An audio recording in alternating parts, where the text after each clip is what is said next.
Salut YouTube, j'espère que vous allez bien. J'avais envie juste de vous parler simplement de mon expérimentation de la vie ces derniers temps. Mon couple. À cause du COVID, ça faisait 4 mois qu'on s'était pas vus. Ça a été une grande épreuve, je dirais, d'expérimenter la liberté de cette façon-là. J'ai expérimenté le couple de façon différente dans ma vie. Je l'ai expérimenté de façon très engagée, de façon... Comment je pourrais expliquer? Au début de ma vie, c'était pour être capable de recréer un sentiment familial, un sentiment d'amour partagé. C'était vraiment ça. Je voulais vivre ça. Plus tard, ça a été beaucoup, avec le recul que je me rends compte, pour me voir à travers l'autre. Sentir que j'existais à travers l'autre. Avoir une famille. Suivre un peu le protocole. Avoir une sécurité. Jusqu'à maintenant, je me rends compte que j'ai beaucoup, dans ma vie, été en couple parce que j'avais vraiment peur d'être seule. Je choisissais des partenaires, oui, qui partageaient certaines de mes valeurs, mais je me suis aussi beaucoup mis de côté pour ne pas être seule. Puis, je suis aussi passée par toute une gamme d'expérimentations. Parce que je trouve que ce qui est beau dans l'humain, c'est de s'observer puis d'apprendre de chacune de nos étapes pour pas rester dans des patterns sans fin. Fait que j'ai eu le côté, cette personne-là semble inaccessible, donc je vais aller vers cette personne-là pour me sentir encore plus importante à travers les yeux de quelqu'un qui ne semble pas me voir. Il y a aussi eu la personne impressionnante que la personne t'impressionne tellement que tu as l'impression que si cette personne-là pose le regard sur toi, tu vas pouvoir te voir de façon aussi impressionnante qu'elle.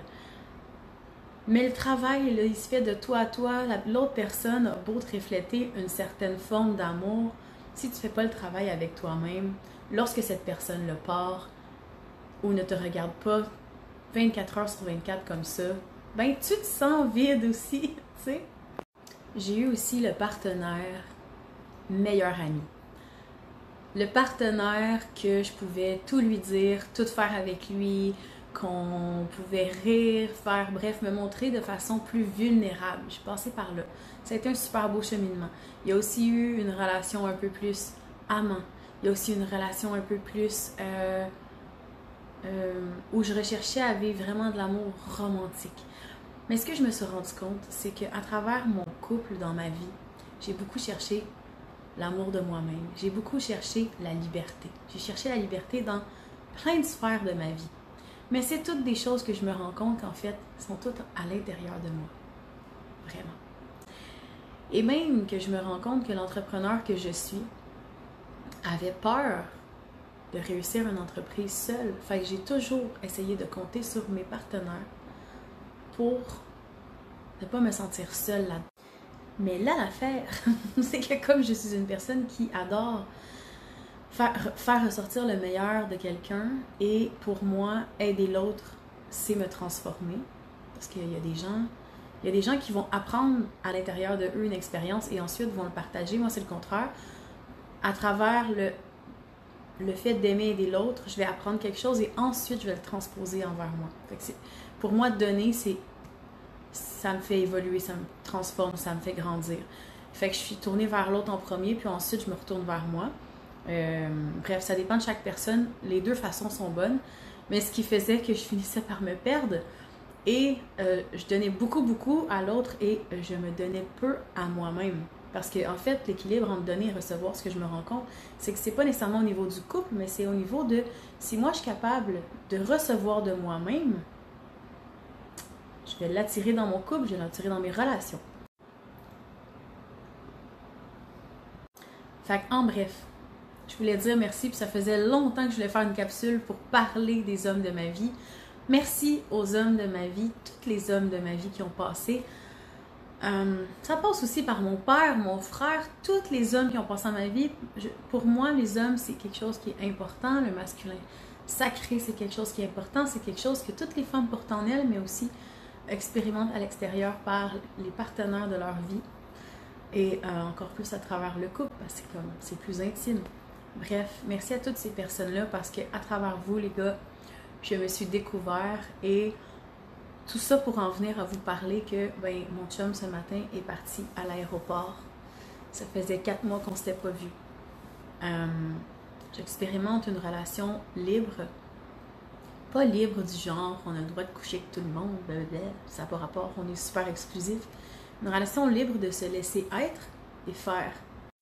C'est la première fois de ma vie que je me permets d'être moi-même à un nouveau niveau.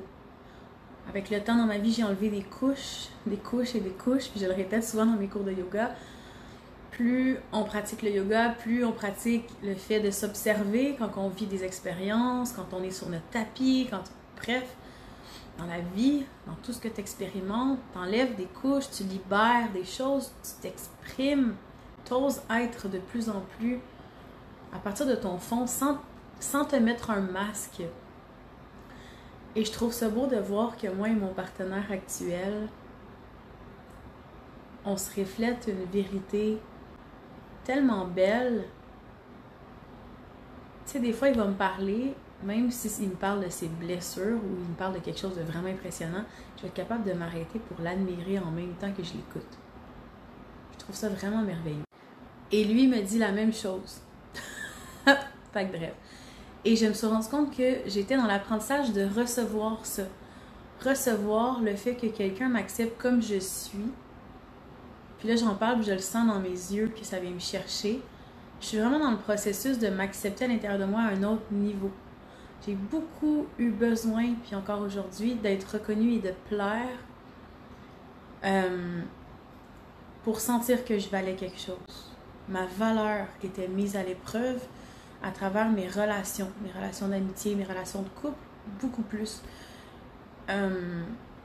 Et ce qui est agréable dans cette relation de couple-là, comme on passe des longs mois sans se voir, ça me permet d'avoir un équilibre et de faire un travail sur moi. J'aime pas trop le mot travailler sur soi, mais ça me permet des moments avec moi-même où je peux m'observer sans le reflet de son regard. Ça me permet des moments pour m'apprivoiser comme je suis sans le regard de l'autre. De m'apprivoiser comme je suis sans la recherche extérieure d'une validation. Donc, je suis en processus en ce moment d'accueillir la valeur que j'ai et de la respecter. Et puis là, si je fais des vidéos toujours en parlant de moi, c'est que je trouve que mon expérience, que je vis, ma vérité, c'est la seule chose que je peux partager. Donc, je veux pas me mettre toujours au-dessus, comme de faire « Ah oui, moi, je vais te dire ça, comment faire. » Je veux vraiment être transparente et vous partager comment moi je l'ai vécu, qu'est-ce que cette expérience-là m'a apporté pour que ça résonne avec des gens qui vont écouter cette vidéo-là, puis que vous fassiez « Ah! Et moi, je suis rendue là, peut-être que je pourrais voir ça de cette façon-là. » Bref, dites-moi en dessous de la vidéo, comment ça va vos couples? Qu'est-ce que vous avez appris à travers vos relations depuis toutes ces années? Ça m'intéresse. Et une autre chose qui est super important pour que tu te sentes libre, vraiment libre, dans n'importe quelle relation, c'est de te détacher.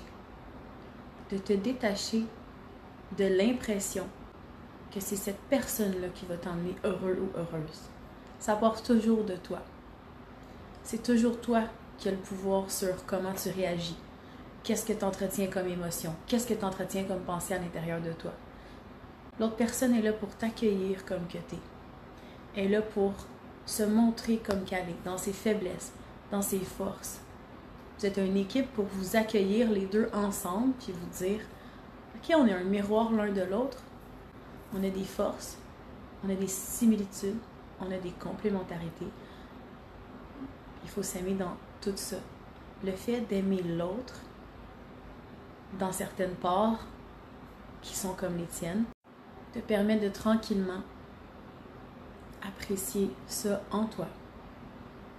Et même chose pour lui, les choses que toi t'acceptes déjà en toi, t'assumes déjà, ou même tes faiblesses permettent à l'autre personne de faire comme ah, moi aussi, je réagis comme ça.